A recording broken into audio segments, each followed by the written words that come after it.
அன்பானவர்களே, அன்பு வணக்கங்கள். இறந்தவர்கள் கூட வேதனையில் இருப்பார்களா? ஒரு அன்பர் கேள்வி கேட்டு இருக்கிறார். ஏன் இறந்தவங்க வேதனையில் இருக்கக்கூடாதா? அவங்க தான் இறந்துட்டாங்களே, அப்புறம் எப்படி அவங்க வேதனையில் இருப்பாங்க, கவலையில் இருப்பாங்க, துன்பத்தில் இருப்பாங்க, துயரத்தில் இருப்பாங்க? இப்படி கேள்வி கேட்குறவங்க நிறைய பேர் இருக்கிறீங்க இல்லையா? அவங்க இறந்துட்டாங்க குருஜி, அதுக்கப்புறம் அவங்களுக்கு துன்பம் ஏது, கவலை ஏது, கஷ்டம் ஏது, துயரம் ஏது, வேதனை ஏது? சரி, அப்போ ஏன் இறந்துட்டவங்களுக்கு போய் நீங்கள் சடங்குகளை செய்கிறீங்க, காரியங்களை செய்கிறீங்க, திதி தரீங்க, பரிகாரம் பண்ணுறீங்க? விட்டுற வேண்டியது தானே? ஏன் இதெல்லாம் செய்கிறீங்க? அதற்கெல்லாம் காரணம் என்னன்னா, அவர்களை துன்பத்திலிருந்து, துயரத்திலிருந்து, மனவேதனையிலிருந்து அவர்களை சரி செய்வதற்காக தான் ஆதி காலம் முதல் கொண்டு நம்முடைய முன்னோர்கள், வேத ரிஷிகள், முனிவர்கள், யோகிகள் எல்லாம் ஆராய்ச்சி செய்து பார்த்த பிற்பாடுதான் இறந்தவர்களுக்கு வேதனைகள் உண்டு, அந்த ஆன்மாவிற்கு துன்பங்கள் உண்டு, துயரங்கள் உண்டு என்பதை கண்டுபிடித்ததால்தான் இந்த சடங்குகள், இந்த காரியங்கள், இந்த பரிகாரங்கள், இந்த திதி தருவது, இதெல்லாம் அவர்களுடைய மனவேதனையை குறைத்து அவர்களுடைய ஆன்மா சாந்தி அடைவதற்காக செய்யப்பட்டு வருவதுதான். இதை ஒருத்தர் தெளிவாக தெரிஞ்சுக்கிட்டீங்கன்னா, இறந்தவங்களுக்கு போய் இதெல்லாம் செய்றீங்க ஆனால் செய்யறவங்கிட்ட போய் கேட்டா, கேட்டவனை பார்த்து செய்யறவனா சொல்லுவான் தெரியுமா, இதெல்லாம் உனக்கு தெரியாதியா போயா அப்படி சொல்றாங்களா இல்லையா? அது போலதான் இறந்தவர்கள் முதல்ல நீங்க ஒரு தெளிவா தெரிஞ்சுக்கிங்க. இறந்துட்டா எல்லாம் முடிஞ்சு போச்சுன்னு நினைக்காதீங்க. நீங்கள் வாழும் பொழுது அவர்களுக்கு மனம்னு ஒண்ணு இருந்தது இல்லையா? அவர் நல்ல மனிதர் இருப்பா, நல்ல குணநலங்களோட இருந்தா இருப்பா, நல்ல மனுஷன்பா அவரு, சொல்ற இல்லையா? அப்ப அவருடைய உருவத்தை உடம்பதையா நம்ம சொல்றோம் நல்ல மனுஷன்னு. மனம் எவனுக்கு இருக்கிறதோ அவனுக்கு பேர் தான் மனிதன், மனுஷன் இல்லையா? மனம் இல்லைன்னா மனிதனே இல்லை. பல பேர் மனம் இல்லாதான் வாழறான், அதனால அவன் மனித சேர்க்கை இல்லை.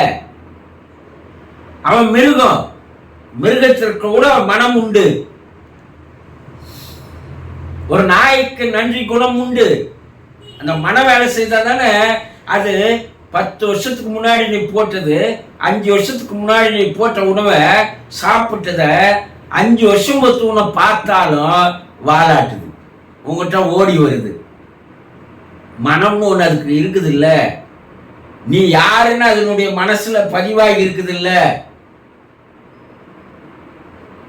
மிருகத்திற்கும் மனம் உண்டு.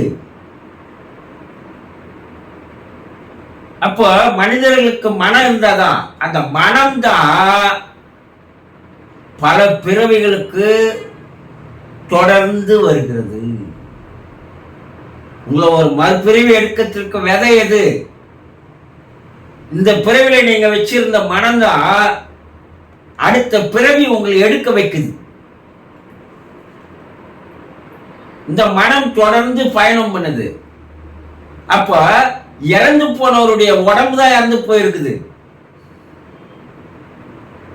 அவருக்கு இன்ப துன்பங்கள் உண்டு, துயரங்கள் உண்டு, கஷ்டங்கள் உண்டு, கவலைகள் உண்டு, வேதனைகள் உண்டு, சோதனைகள் உண்டு, எல்லாம் உண்டு. இன்னும் ஒரு சூக்கும உடலோடு அவங்க இருக்கிறாங்க. அந்த சூக்கும உடல் என்பது மனம்தான்.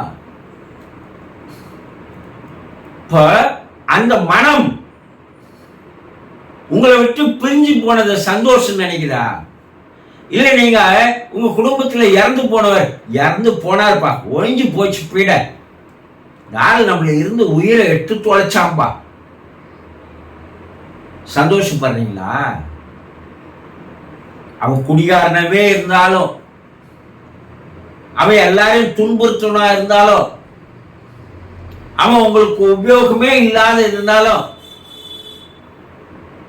பழமொழி சொல்றாங்கல்ல, கல்லானாலும் கணவன், புல்லானாலும் புருஷன் சொல்றாங்கல்ல. அந்த உறவு போயிடுச்சுன்னு நினைச்சு சந்தோஷப்படுறீங்களா? இல்லையே. அட பேருக்குன்னா ஒரு ஆண் துணையா இருந்தாருப்பா, அதுவும் இல்லாத போச்சு சொல்றாங்கல்ல.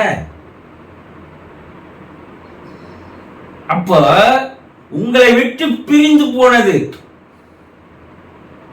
அவருக்கு பெரும் வேதனை தருகிறது, வெறும் துன்பத்தை தருது, கவலையை தருது.